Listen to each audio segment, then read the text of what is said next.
महाराष्ट्र महासस्पेन्स रे विराम लगी। यह सहित महाराष्ट्र निर्वाचन फलाफल पर आउ गोटे सबुठारु बड़ सस्पेन्स अवसान घटी।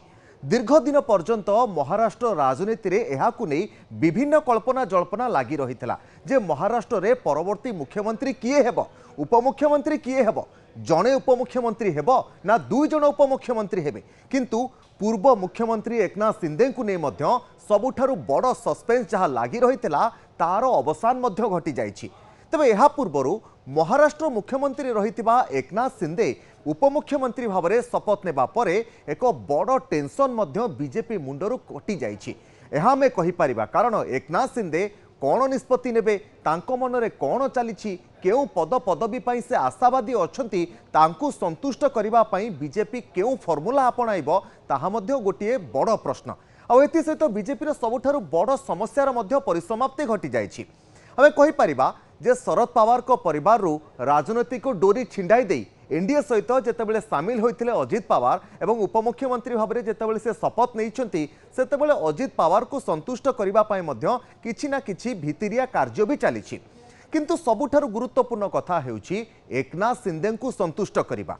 हाँ आज्ञा, एकनाथ शिंदे को केमिति संतुष्ट करा जिवो सेथिपाई बहुत किछि दाउपेचर व्यवहार मध्य करा जाउछि। तांको सहित दीर्घ समय धरी आलोचना भी करा जाउछि, लॉबी परे लॉबी हेउछि। किंतु एकनाथ शिंदे भितरे भितरे कोउठी ना कोउठी दुखरे अछंती, कारण एक नंबर आसी दुई नंबर रे बसिबा व्यक्ति निश्चित भाव में दुखरे थिबो। ए चर्चा एवं आलोचना वर्तमान राजनीतिक समीक्षक करुछंती।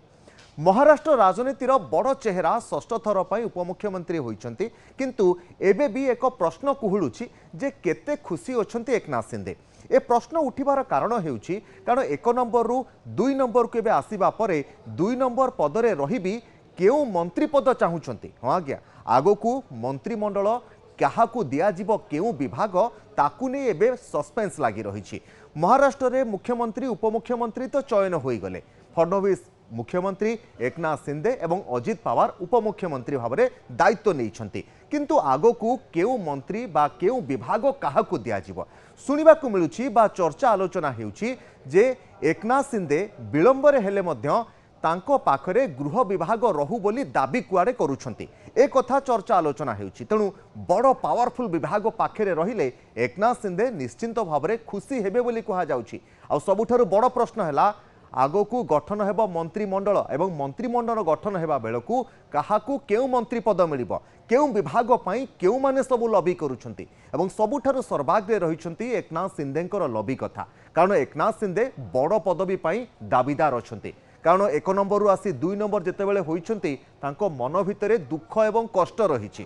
तेणु से दुख एवं कष्ट को लाघव करिबा पाई तांको निश्चिंत भाव में एक बड़ पदवी रे बसा जाई पारे बा एक बड़ पद दिया जाई पारे। गृह विभाग परि गुरुत्वपूर्ण विभाग तांको मिलिबो ना नाही, किंतु एकनाथ शिंदे कुआडे गृह विभाग पाई दाबी करुथुबा बा दाबीदार थिबा कथा चर्चा सबुठारु अधिक हेउछि।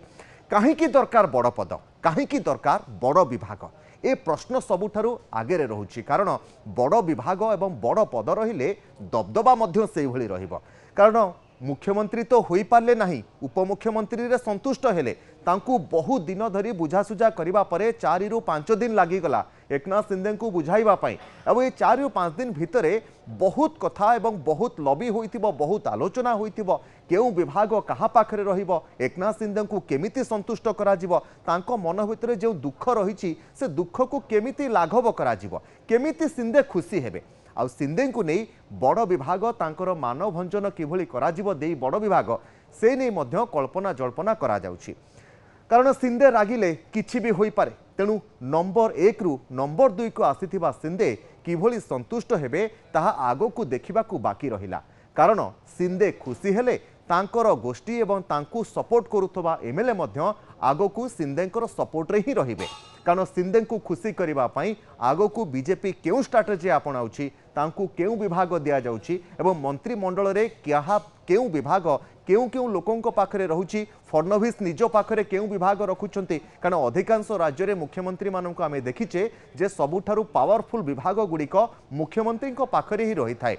किंतु गृह विभाग पाई कुआडे दाबी करुछंती एकनाथ शिंदे। आ एभली परिस्थिति रे एकनाथ शिंदे को संतुष्ट करिबा पाई तांकर मानभंजन करिबा पाई फडणवीस पाखरे गृह विभाग रहुछि ना एकनाथ सिंधे पाखक जाउछि ना अर्थ विभाग एवं आहुरी बड़ बड़ विभाग जहाँ सबू रही जहाँ राज्य में अधिक अर्थव्यवस्था को सुदृढ़ करिबारे साहाय्य करिथाए सेई सब विभाग गुडी को कहा पाखक बंटन करा जाउछि ताहा देखिबाकू बाकी रहिला। एबे समय ही कहिबो जे प्रकृत रे एकनाथ सिंधे को संतुष्ट करिबा पई आगो को केउ कार्ड खेला जाउछि।